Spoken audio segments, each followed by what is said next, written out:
Hi, we're the Misery Machine. I'm Yergi. And I'm Drewby, and we're here on location in Albuquerque, New Mexico. Or else, you would think that. It's actually a sand pit in Auburn, Maine. But we are covering a case in Albuquerque, and that's the Gurley Chew Hassenkopf case. Yeah, this is a really weird one. This was a listener suggestion from YouTube, so thank you so much. Yes, thank you, MD Jensen, in the comments that gave us this case, because I hadn't heard of this prior. I had heard about this. I did not know what we were getting into until we started actually doing the research. It's very wacky. This was a trip. Yes, it's one of the most ridiculous villains of a character that you could imagine in a true crime case. So if you're listening on YouTube, please hit like and subscribe. We just passed 4,200 subscribers, so thank you to everyone for the help. Thank you so much. But without further ado, Gurley Chew.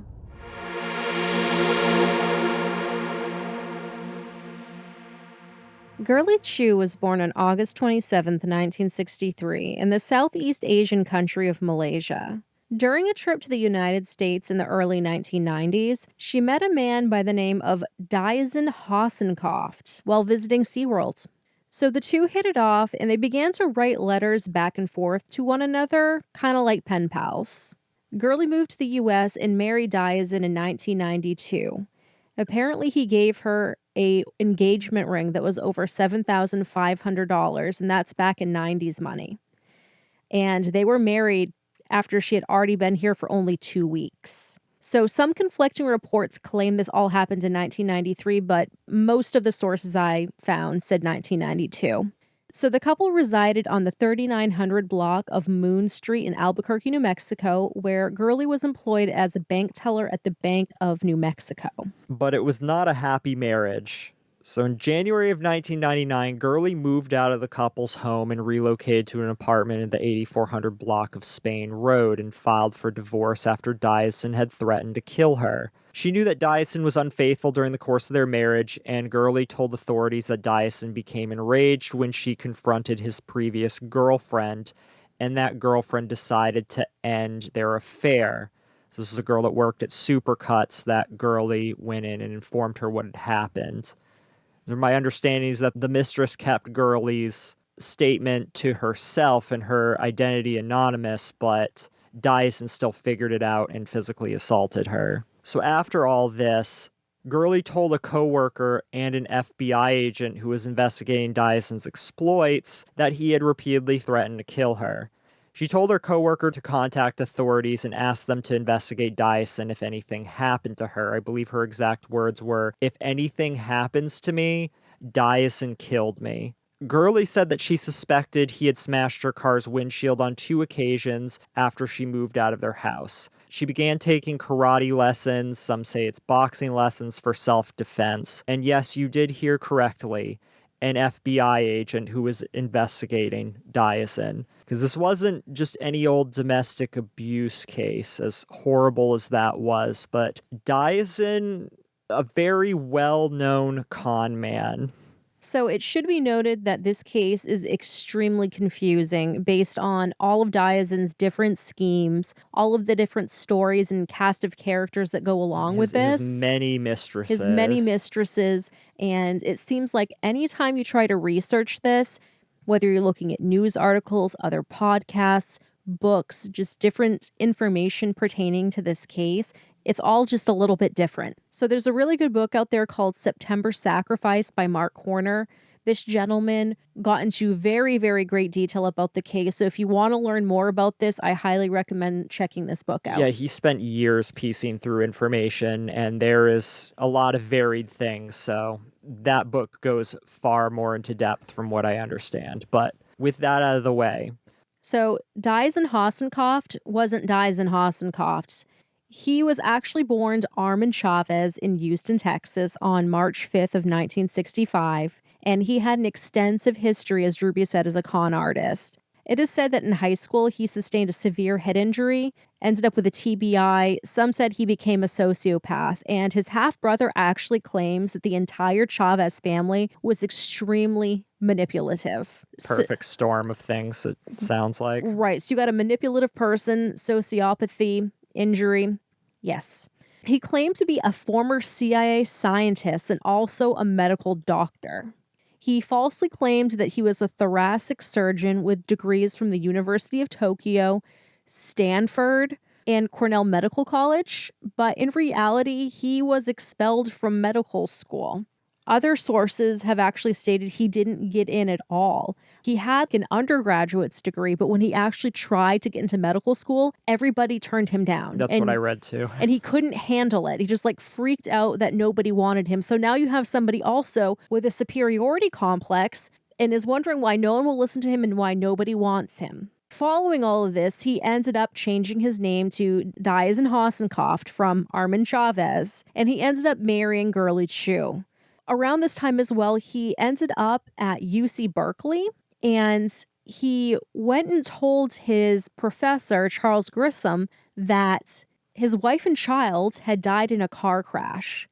Professor Grissom didn't seem to think that this was plausible, and he wasn't really coming across as a man who was rife with tragedy or depressed. So he ended up looking into this and found out that this wasn't the case at all. So from what I understand, Diazin started planting all these letters around the campus or in his office that was from his wife, wanting him to come home, and then he'd plant one being like, no, I can't, this is my calling. Really bizarre stuff. And then from what I understand, he ended up leaving Berkeley and taking off with a bunch of vials of his fellow classmates' blood. Yeah, and this thing of taking blood, this has been something he had done for a very long time. I guess even in his teenage years, he would take blood out of himself in his bathtub. Yes. And he had this tendency with his ex-wives, ex-lovers. He would take their blood and keep their blood in vials. It was just something that he did. Cancer patients who he was scamming, which we'll get into. Yeah, I feel bad because it's not necessarily funny, but it's just crazy to think that he did all this. He took blood from them too. Yeah, he had a first wife named Rosemary Guerrero before Gurley, who he had a kid with, who he abandoned. Yeah. She said he was pulling blood in his tub. There was a woman named Polly Young in the late 80s who was a wealthy heiress. She hired him to be a life assistant, help her shop and write her checks out and just do basic day-to-day things. He actually tried to poison her with arsenic in her squash. He never had charges against him for whatever reason. But by the way, this dude looks like a stereotypical nerd. Yeah, I don't know. And He's 5'4" also, which, by the way, I'm not body shaming, but you know, you'd think that there's this charming man who is, I don't know how any, and I'm not trying to victim shame here, but I don't know how anybody was believing his craziness. He was this tiny weaselly man. He was not imposing in stature at all. With beady eyes. I hear, last podcast said he had beautiful hair. He does kind of have beautiful hair, depending on how, he grew it out down to his shoulders when he was in trial. There's one picture of him. He's just got this flowing long hair. It's like salt and pepper. It actually looked pretty good. It is kind of cool looking. But there is pictures of him where it's just So in this case, we're probably going to be making fun of him a lot. I want to have fun a little bit in this case. It's, it's a very sad case, but he's fun to make fun of. Does anyone remember the old meme? This is back from the early 2000s where somebody made this old GeoCities page, and it's this picture of this not very good looking kid, and his voice plays saying, "Hello, my future girlfriend. This is what I sound like." Dyson looks like that kid.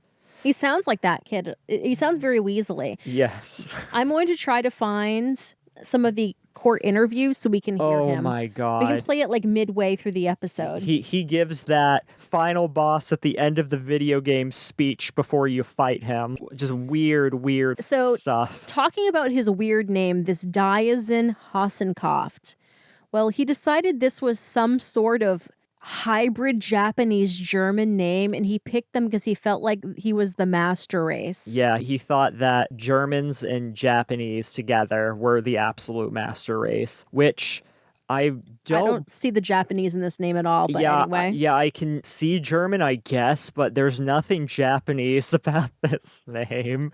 Not even in the spelling either. His first name, Diazien, and it's not It sounds like some like messed up goth kid name. Yeah, it's not. Yeah. I keep calling him Diazian, and we have to keep cutting because I say it wrong. It looks like Diazian, but it's Diazin. That's how he said it. It's just absolutely ridiculous. At one point, he met a woman named Sunny Blake. And I'm sorry that I'm going all over the place here. There's just so much to cover, and I want to paint the vulgar picture that is Diazin Hasenkopf for you. A lifelong con man in every sense of the word. So Sunny Blake was a woman who had put a want ad in the paper for a end-of-life companion, if you will. It was more like a singles ad, but she was just kind of trying to get a little before she died, it seems, which is fine. Yeah, that's totally fine. You go, girl. So she had breast cancer, and Diazin said he was going to cure her of breast cancer, and he also had the secret youth serum of life.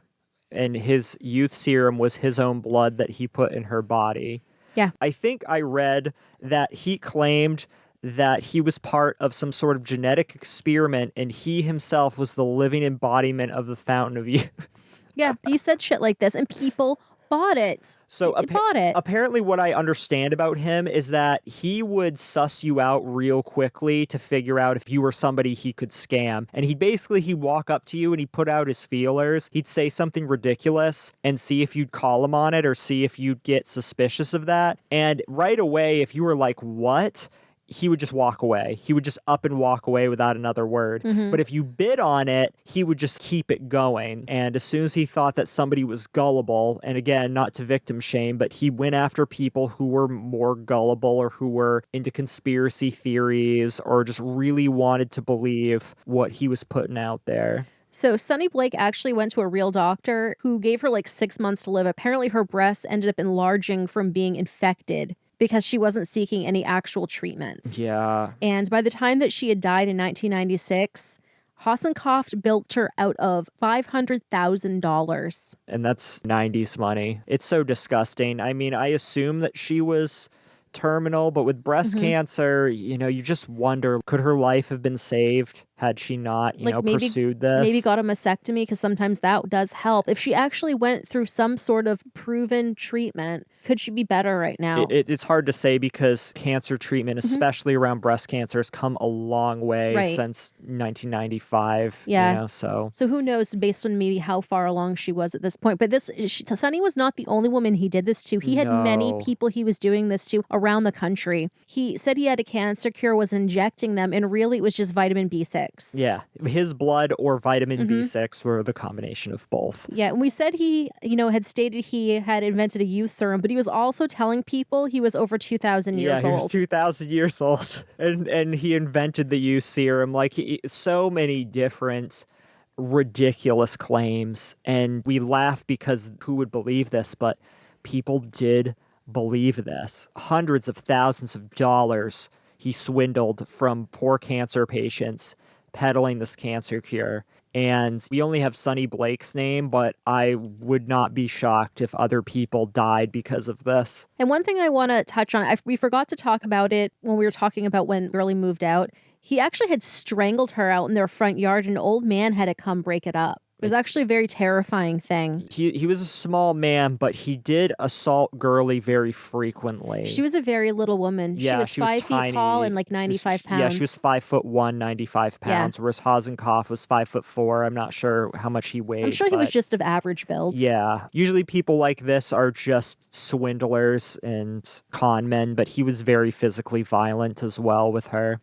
So the FBI had become aware of his schemes in 1995, and this is when they first started investigating him. Back to what Drewby said of, yes, the FBI was tailing him. So Diazin attempted to purchase a bioreactor from from a Philadelphia, Pennsylvania company under the guise of conducting cell growth experiments. I just want to picture that phone call. Yeah, I'm growing cells. You're doing his voice pretty well. Can you just do some Diazin voices throughout this? I may have to pause and get something prepared. He tries to be, I'm this nefarious villain, haha, and I would have gotten away with it too if it weren't for you meddling kid like that. This is him. This is just Diazin. So this company refused to sell the device due to its potential uses and contacted the FBI. However, they didn't arrest Diazin. I'm sure Dyson falsified his credentials, which should have been enough, but he was just never arrested. Top of this, again, we said he had many former wives and mistresses. A Japanese woman in Canada gave birth to Dyson's son, who was named Dimitri, and this was in 1996. Shortly afterwards, Dyson brought Dimitri to New Mexico and told Gurley he was a Mexican orphan, and they were adopting him. She did not learn that the boy was her husband's biological son until 1998 or 1999. In 1999, while still married to his wife Gurley, he was engaged to 3 different women, including to one Linda Henning, whom So, you'll hear you'll hear more about in a about. little bit. So I just want to kind of touch on a couple more things on top of this as well. Gurley was unfortunately infertile, and Dyson was pressuring her like crazy to have a child. They first got a dog to try to replace the fact that they couldn't have a kid, and the first dog quickly died because they either fed it chocolate or grapes, but it accidentally did I die. mean, I wonder if that was intentional on Dyson's behalf, but Or maybe Dyson injected it with something. We really don't know. yeah, it's hard to say. It's not like those things are looked into when an animal dies. But he kept pressuring her and shaming her because supposedly he was the last of the Hassenkopfs, and I'm sure he used this as some sort of reason why it was okay to cheat on her. Yeah, she didn't know his real name was Armin Chavez. She thought that was his real name, was Dyson Hassenkopf. And on top of that, he scammed this poor Japanese woman into giving the son up. She went and told him after she had already gone back to Japan and given birth to the son that the child had a rare genetic disorder and was better off with him, and that he would give her all these answers. So he went off for like 3 or 4 days to a hotel, and she had to sneak into the States through like Mexico. I don't know really what that was about, but that's what happened. She ended up giving the child up to Hassenkopf here and didn't really get any other answers and went back to Japan. And we don't know much about this poor woman, what she went through, what she was told necessarily, and all that, or what it was like from her perspective. But he got the child, and then later he put it up for adoption. I don't think he even had Dimitri for 6 months, and he was put up for adoption. I know Gurley was trying to make that not happen, and that was a problem. Yeah. I don't know what his justification was, but it happened and he was taken. So, Linda Henning, who we just mentioned, was born October 10th, 1953 in Hollywood, California. And after high school, she worked as a lingerie fashion model and then later became a successful lingerie fashion designer. And she was kind of crazy. Yeah, she was nuts. She has these big crazy eyes and big frizzy hair and just was kind of nuts. Although we'd probably hang out. She's into some kind of cool stuff. So in 1999, Linda met Dyson and became engaged. Because that's what we just do now. Yeah. And she broke up with her current fiance for someone she barely knew. Dyson's got that 100 speechcraft, I guess. I don't know. So Linda and Dyson shared an interest in government conspiracy theories and UFOs, and it's been stated that she was very intense, and Dyson only exacerbated this. So we'll touch on that. There's a few videos you can watch, and you see she is a very, very intense person. So after Linda Henning met Dyson Hassenkopf, which was at a UFO believers meeting that summer, friends noticed a marked change in her personality and beliefs, many of which said she started promoting conspiracy theories, including one involving alien reptilian creatures who secretly controlled the US government by assuming human appearances. This is some Alex Jones. This is some stuff. Alex Jones / Denver airport shit. Concerned, Henning's former boyfriend even had a private investigator check out Hassenkopf's lengthy resume and warned her that almost everything he claimed on it was a lie. So Gurley learned that Dyson was attempting to place Dimitri for adoption with another couple around the same time. It is alleged that he wanted his wife to drop any custodial or property rights and began plotting something sinister. Gurley was actually trying to get full custody and half of everything he had. Gurley was last seen departing for work after her shift on September 9th, 1999. Dyson sped away into his driveway on Moon Street hours later. Neighbors reported that his face and neck were covered in black grease paint, and he appeared to be wearing for a scream or a camouflage printed shirt. Let's stress this. So he's literally, his face and his neck are just covered in black. He looks like he's about to do some guerrilla warfare. Mind you, he lives in the desert. Yes. And we're not in any sort of desert camo. We're playing Rambo here. Yeah, exactly. So on the morning of September 10th, 1999, when Girlie Chu Hasenkopf failed to show up for work, her coworkers immediately became concerned about her welfare and reported her missing to the police. So she had a very, very good friend as well at work named Ernie Johnson, who was an older lady. And every single night before bed, the two would talk because she wanted to make sure that Girlie was acclimating well to life in the States. So this friend became extremely suspicious that was something up because Girlie wasn't there. Girlie was actually really, really good at work. I heard they called her microchip because she wanted to know everything to the point where she was actually annoying people, but she ended up being like the best employee ever. Yeah, apparently she asked a lot of questions, but they noted that she only had to ask once because once you told her once, she got it and never had any problems ever again, but she was very good at what she did. And she was a teller back in Malaysia as well, so it's not like she was inexperienced. Yeah, she had experience for sure. So Diazin Hasenkopf was the prime suspect in the investigation, but conveniently, he had left for Charleston, South Carolina that same day. With this information in mind, investigators then focused their attention on Girlie Chu's apartment and Diazin Hasenkopf's girlfriend, Linda Henning, Miss Lizard People. Inside Girlie's apartment, the investigators found signs of a struggle and noticed a strong smell of bleach and immediately suspected a cleanup. Using luminol, they found considerable blood evidence, and it was enough to indicate that whomever's blood this was not among the living anymore. So testing later determined the blood in the apartment was from, get this, Girlie, Henning, and a third unidentified source. So following the gruesome discovery inside of Girlie Chu's apartment, police questioned Linda Henning. In her interview, she claimed that she believed that Diazin was an accomplished doctor and that she had no knowledge of Girlie Chu Hasenkopf's disappearance. I've also heard it stated that Linda Henning said that she thought Diazin was this terminally ill man. He needed somebody to take care of him, and she was basically his caretaker for a period of time. Very strange, but it seems like to most people's accounts, Linda Henning and Diazin were lovers, but she has given several different accounts of what happened in their relationship, and we'll get into more of the weirder ones later.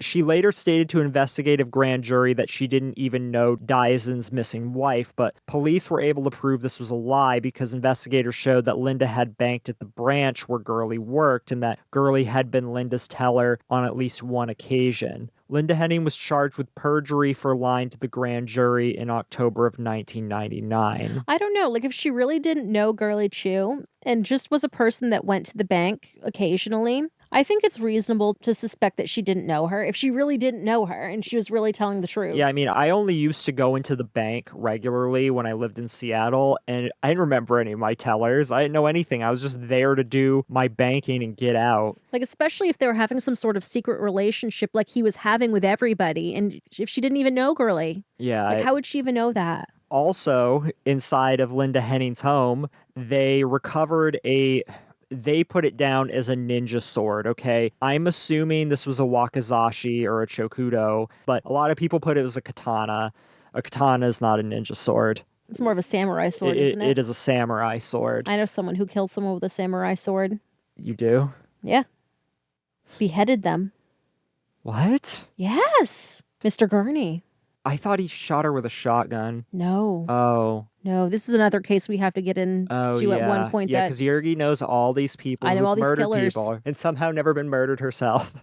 Anyway, so they found this ninja sword. And again, I looked into this. This is all they have it labeled as, a ninja sword. It was in her attic, and it was proven to have been purchased on the morning of Girlie's murder. And it's been said that it was actually Diazin that purchased it from some sort of neighborhood ninja store in, Neighborhood ninja in store. Albuquerque. Neighborhood ninja store. I Are there don't. just stores where you go in there and you buy your ninja garb and your shurikens? And So I don't know that this was maybe a self-defense store or some sort of gun store. I'm imagining it as one of gun those store. stores I bet in it the was a strip pawn mall. shop. I know this. I'm imagining it as this: the store at the mall or the strip mall that's got the ninja swords and the katanas and the weed pipes and the tapestries with the skulls. But they're not weed pipes. The weed pipes. Remember, you go to these shops and they're obviously there's these For weed tobacco pipes use everywhere, only? and they're like, this is for tobacco use only. Okay. And like they have some flaming skull tapestries. I'm imagining this is where he got the ninja sword. Because it seems like that's the type of place he hangs out. Yeah. It's like the Silver Feather. They sell swords at the Silver Feather. I don't know. They sold a lot of Native American art, a lot of Leather jackets with fringe. They sold kind of sometimes cool silver jewelry. I was But very young, so I don't remember very well. I keep mistakenly thinking you worked there, but you worked for Wilson's. I worked at Wilson's Leather, unfortunately. Yes. So, Gurley's blood-splattered pink and orange shorts, green and white blouse, and green underwear were discovered along Highway 60 southeast of Belen, New Mexico later that day. Or Belen. I'm not sure how we say that. Yeah, somebody please tell me in the comment sections. I'm sure you'll light me up. Her clothes had been wrapped in a blood-stained gray tarp, along with some duct tape with a strand of Henning's hair attached to it. Gurley's purse had been discarded on a nearby street as well. So prior to Gurley's disappearance, Dyson told his neighbors that he was dying of leukemia and had only 5 months left to live. So this man that's 2,000 year old with a youth serum that's live forever, he's got 5 years, My or blood excuse me, 5 months left to live. I am the embodiment of a youth serum, but my blood is also my enemy. Ha ha. Curses, foiled again, blood. He told several people that he had planned to visit Toronto, Ontario, Canada, or El Paso, Texas for medical treatments. I didn't know you'd get medical treatments in El Paso. Maybe if you went across to Juarez, there might be some, because you can get all sorts of good medicines there with no prescription. You can, and decently priced to like good medicine, because we're one of the few countries that jacks up prescription prices. So I don't think he's going to Toronto for, I believe he's just going to Juarez. But whatever, he should have thought this story out better. I mean, I think he's just naming places off. Tucson, Arizona, and Toronto, Canada. Yes, that's what I was thinking too. Falco. Yes, anyways. R.I.P. Dyson left Albuquerque on September 10th and traveled to South Carolina, where he was apprehended several weeks later. He was initially charged with placing threatening phone calls to 3 people in New Mexico. I did not find who these people were. Do we want to talk about why he kept going to Charleston? Yeah, okay, go ahead. So him, Linda, and a third person who we will get to all had apparently put their houses up for sale to take off to Charleston, where he had some sort of magical portal that was going to protect them from the lizard people during Y2K. That is true. Yeah, this was some Y2K. I forgot about that. Yeah, because apparently Charleston is Y2K compliant. What was it at the time? Like, I don't know. I'm just saying. Okay, they just wanted. Oh, we're gonna go to Charleston to prevent Y2K from killing us all. I mean, it's a nice place. It is. I enjoyed it there. Not a whole lot I can eat there. A lot of pork and a lot of Crayfish. shellfish, but it was a very nice place to visit. So, in January 2002, in a strategic move to avoid the death penalty, mind you, everyone's arrested now, Dyson Hassenkoft pled guilty to the murder of Gurley Chu. Very strategic. AK not strategic at all. In exchange, he was sentenced to life in prison plus 61 years to be served in the Wyoming State Penitentiary. Yes, so this was one of his stipulations. I will plead guilty as long as I can serve it in Wyoming State. He specifically requested to serve his sentence in Wyoming State Penitentiary, that he wanted to be out of New Mexico, and he wanted to be in Wyoming specifically. Do we know why? Know. I do not know. I mean, Wyoming's a beautiful state, but I don't know about their... It's very empty, but I thought it was pretty when I drove through it. I mean, at least he's not in the Mississippi prisons. I hear those are quite bad. Yeah, I heard those are bad too. So during his trial, Hassenkoft was quoted as saying, "Society views murder as the most heinous crime known to mankind. Like when you decide you're going to commit murder, and you decide you're going to trade life for theirs. I did that."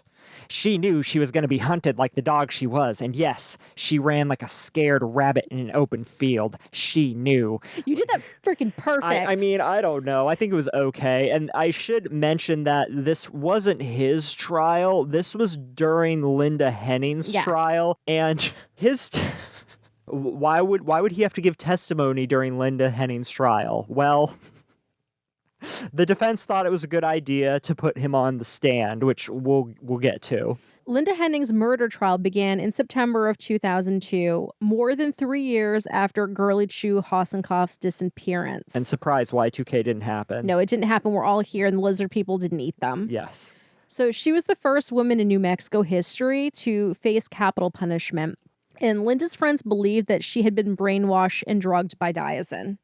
During her trial, Linda Henning's attorney, Gary Mitchell, and Monica Baca called diazin Hossenkoff to testify in Linda's defense. So this is a ridiculous thing to do. I remember one person saying that a first-year lawyer wouldn't have called diazin to testify. A first-day lawyer even wouldn't call diazin to testify for a number of reasons. One, he's already convicted of murder. This man is a pathological liar, and he's a known con man. What is this going to do to help Linda's case? But nevertheless, they did it anyway. They did, and he testified that he was a reptilian shapeshifter and capable of being in several places at one time. He implied Girlie's body had been cannibalized. He proclaimed that he had masterminded the murder of his wife and that Linda Henning was completely innocent. He had said that he had planted her blood there, Linda Henning's blood, that he purposefully planted her blood there. He claimed that a man named Bill Miller was Girlie Chu's true killer and not Linda Henning, as the prosecutors had theorized. He had stated that Bill Miller, whom this is the first time you hear of Bill Miller, I cannot find a damn thing about Bill Miller and how he was linked to diazin. I heard he was an acquaintance, and he is the third person that was supposed to take off to South Carolina. You never hear him mentioned before this or really understand what he did. I read that he was a private investigator himself at some point, but just one source said that. There's not a lot of information on Bill Miller. Interestingly enough, diazin also said that the reason why Bill Miller killed Girlie Chu was because he wanted to hunt a human for sport. So I don't know. He says he went in there, covered her in the tarp, and took her away. Hossenkoff claimed that blood matching Henning's DNA was found in Girlie's apartment only because it was the elaborate plan he had engineered himself and it had gone awry. So he said he agreed to let Bill Miller and his militia friends kill Girlie. I have found no known evidence or testimony of him being part of a militia. Yep, because they needed to practice killing humans before the final showdown with the emerging New World Order. He said he didn't know that his wife was going to be killed for certain, but admitted it was his job to enter her apartment at the prearranged time to make sure no physical evidence was left behind. Instead, diazin claimed he entered the apartment and found the killers had messed up.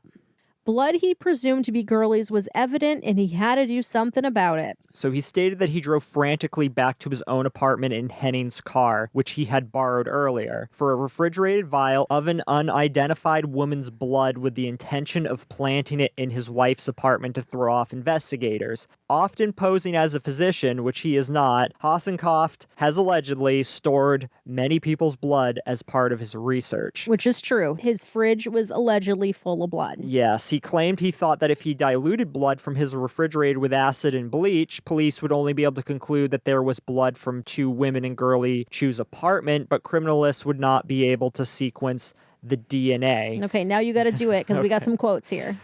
The only problem was when I stuck the vial in my pocket and went to sit down, it broke. The only other sequence of blood that I had was Linda's, so I thought to myself, I have to make a quick calculation here. I figured that the acid plus the bleach would degrade the sequence enough to give you female DNA, but not a sequence to diagnose any one person.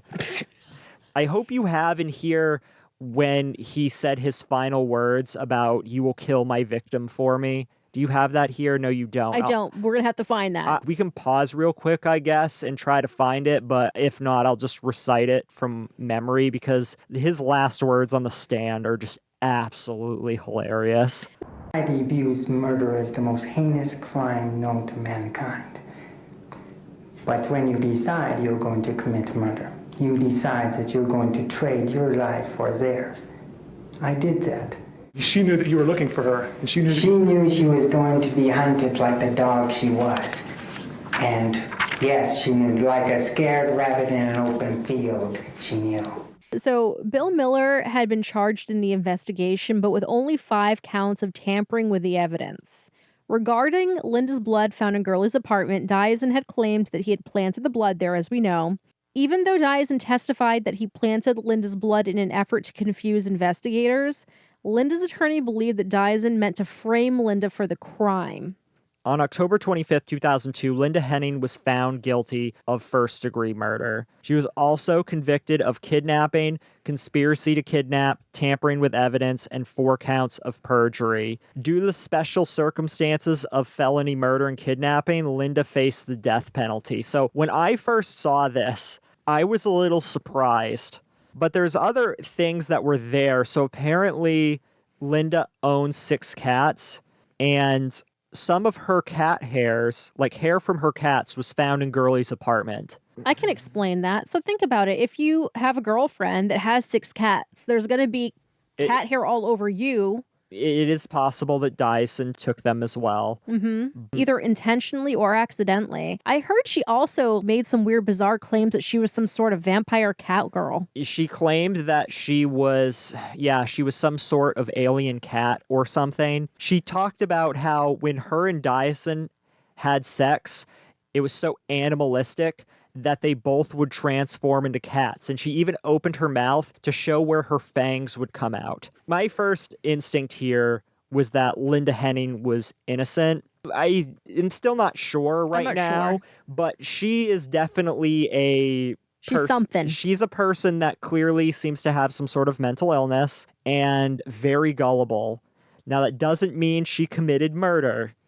I remember there was a quote from her mother stating that she would believe that the moon was made of cheese if a boy told her it was. Yes, I do remember that. And coming from a mother, that's a very... You're basically just saying your daughter's stupid. Yeah, and I mean, further saying that if a boy she found attractive came along, she would just basically believe his every word. When I hear she's gotten life in prison, I'm just like, oh, really?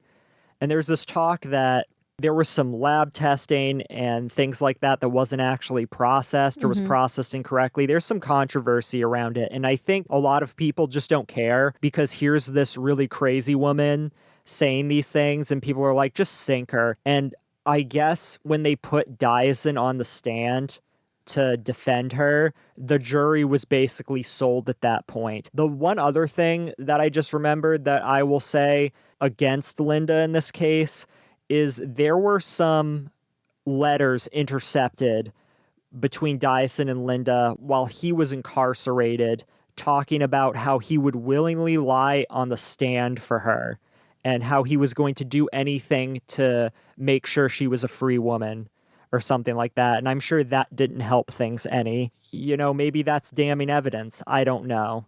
There's a lot of weird things. I mean, that and the fact that she was making statements that she was the one who consumed Gurley Chew's flesh and that she would not find the body because of that. Yeah, she literally said that she ate Gurley Chew, and I don't know. I mean, Linda did not get a death sentence. She ended up getting 73 years in prison, which is still a very long time. I really want to repeat what Dyson said on the stand about Linda. Okay, at the very please end, hold. Though.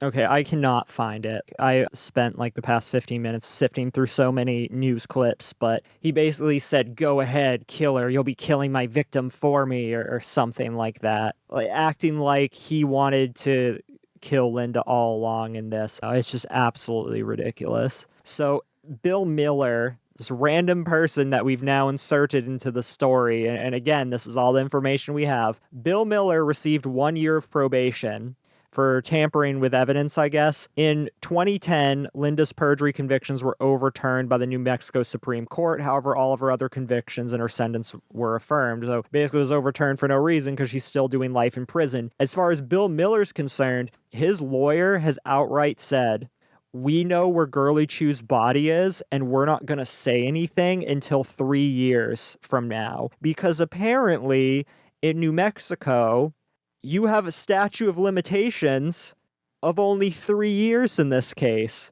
Even when it pertains to a murder, he only has 3 years. So he can give up the body 3 years from now and not do any time. 3 years from like now, or from the time that this went on? I'm assuming now.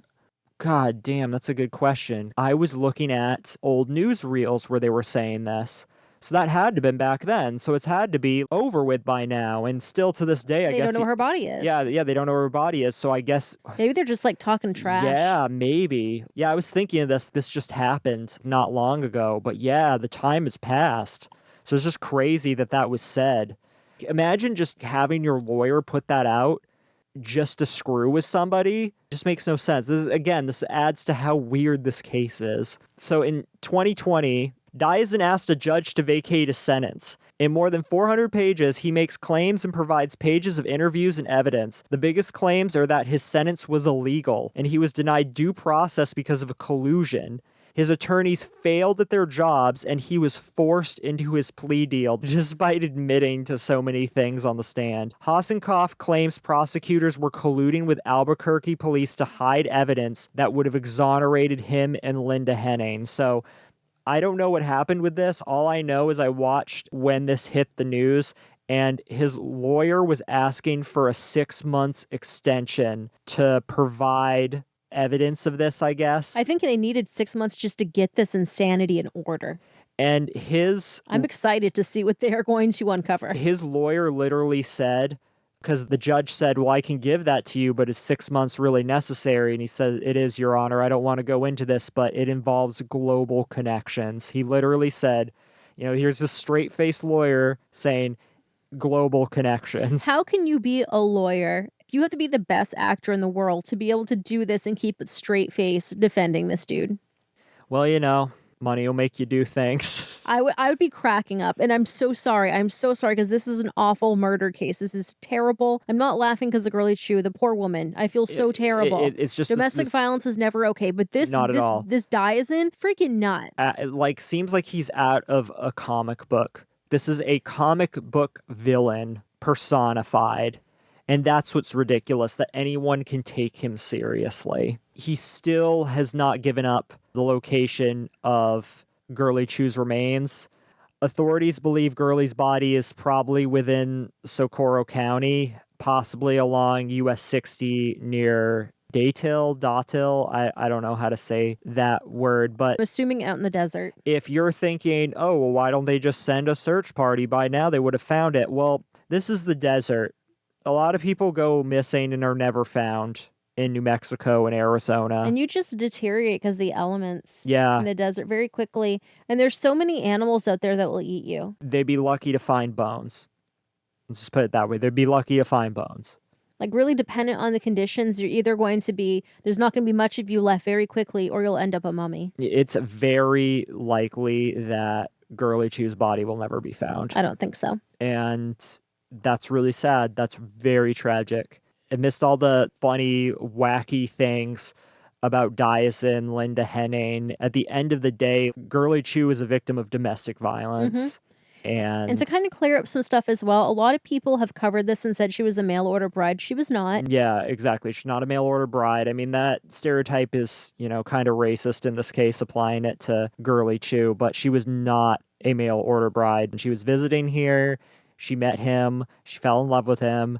She came to marry him of her own free will. Granted, I think she was definitely lied to. Oh, she was 100% I know she was lied to, but I don't know if she would have made some of the same decisions if she wasn't lied to. It doesn't matter. It's still terrible. Yeah, it's still awful. And I think that's what a lot of people overlook about this case is a domestic violence case. I think most people handle your average domestic violence murder much differently than they handle this case. And, that fact is unfortunately covered up by the wackiness of Dyson, which he should be made fun of, and it needs to be highlighted. But at the end of the day, this is a domestic violence murder, and her parents are still in Malaysia, and they'll never truly know what happened to their daughter. Your daughter went to some other country, and her remains will never be found. I can't imagine what that feels like. And it seems like a lot of cases when women come internationally here and it ends up some sort of domestic violence case, a lot of them aren't found. Yeah, a lot of them disappeared. And it's terrible. It is terrible. It's absolutely terrible. And now I think in this case, Girly Chew would have been found if it were any other part of the country or most other parts of the country. Not only that, what if, like, I don't really know the layer of the geography off the top of my head right now. I don't know where Highway 60 is. This is a thought that just came into my head. And you might want to check with Brandon on this. Yeah. What if they drove over and put her on the reservation? It's possible. I mean, that's what they do in Canada. I mean, here's a little bit differently, but there's only one major highway when we talk to Brandon, and that episode about New Mexico, and I won't spoil it, but there is a New Mexico episode in the works, but the audio was so corrupted that I'm in the process of fixing it, but that will be out eventually. But one thing that Brandon said to me was that there is one major highway that runs east to west in New Mexico and one major highway that runs north to south, and they intersect in Albuquerque. I just don't know what the jurisdiction would be if you were to dump someone over into a reservation. I know they had someone from like the FBI that would be there, like helping out stuff, I think, when Brandon talked to us. They can request that they show up. They can request that they show up. So let's just say in this case, let's just say they went and dumped Girly Chew's body over into the reservation. Do the police, the state police, whatever, have jurisdiction to go there to look for it? So this is my understanding. Somebody please correct me if I'm wrong. So in Canada, the reason why people murder people and dump them on native land is because the country of Canada will be hands off. They will not touch it no matter what. Even if they were asked to, they'll be like, it's your problem. You're a First Nationer. This is your land. It's your problem. In America, the jurisdiction is on the reservation. But if the reservation allows the FBI or the state police to come on and assist, then they will grant that assistance, especially if it's a murder case. So it's possibly very likely that her body could have been dumped in that way and no one found her. Her body could have been dumped anywhere in the desert. That's the problem. It could have been dumped anywhere, or it could have been disposed in some other fashion. I don't know. I'm just throwing some ideas out there that just came to mind. You know, we're just conjecturing. It would literally, it could be anything. And unfortunately, I don't think this case will ever be solved. Even if we get a deathbed confession from Dyson, which I don't think we will. I'm sure we'll get a deathbed confession. But I'm sure it's going to be insane. Right. I don't think it will be truthful. And if he truly does have TBI and brain damage and it persists, I mean, who knows what he'll say. So if you're listening on YouTube and you enjoyed this episode, please hit like and subscribe. If you're listening on any other platform, please leave us a 5-star and a written review. That helps us so much. These are the best ways you can give back to this channel, ensure we keep bringing you content like this. There are also people who have gone that extra step to become our Patreon subscribers. So let's thank those people now. All right. So thank you, Eddie, Rowan, Marky, Holly, Ashley, Vu, Anna, Lauren, Serena, Chloe, Mark, Tara, Sophie, Neil and Karen, Dave and Karina, Madison, Dom and Liz, Jen, Mo, Jenny, Nora, Robin, Tom, Dylan, Kaylee, welcome Alex, welcome Jacob, and thank you, Levi. And Levi, our highest tier Patreon supporter. We will put up his picture right now. Also, happy birthday to Alex. It was his birthday recently. Happy birthday. I think today, as the day we recorded, is his birthday. So welcome and happy birthday. Also, thank you to Eddie for gifting us a new mic stand. So if you are a longtime listener, you'll remember in our early days, we'd be talking and then Yurgi's mic stand would just fall on the floor. It would completely just fall apart and fall on the floor. And we weren't very great at editing back then, so it would stay in. So the other day, I was going out for a hair appointment. I saw a Amazon package to our address with Eddie's name on it. And I was like, huh.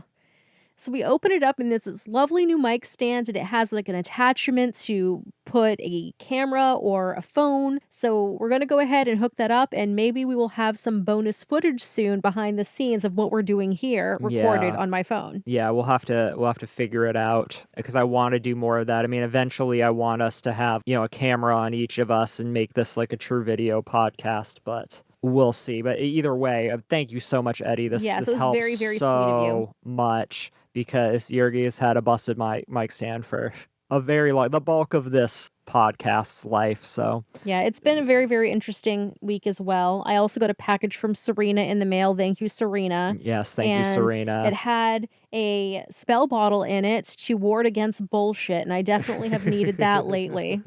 Yes, Serena sends care packages from time to time, and they are very appreciated. Yes, there's very cool patches from Purdue from their forensic science Yes. department. So we have those. We're going to have to make some true crime vests. Yes, we'll have to do that. You're the sewer, so I'll sew them I'll on. have to have you sew them on. But yes, thank you, Levi. He still has his GoFundMe going on for his adoption, and that will be in the show notes. Yes. So until next week, We love you. we love you. All right. Bye. Bye.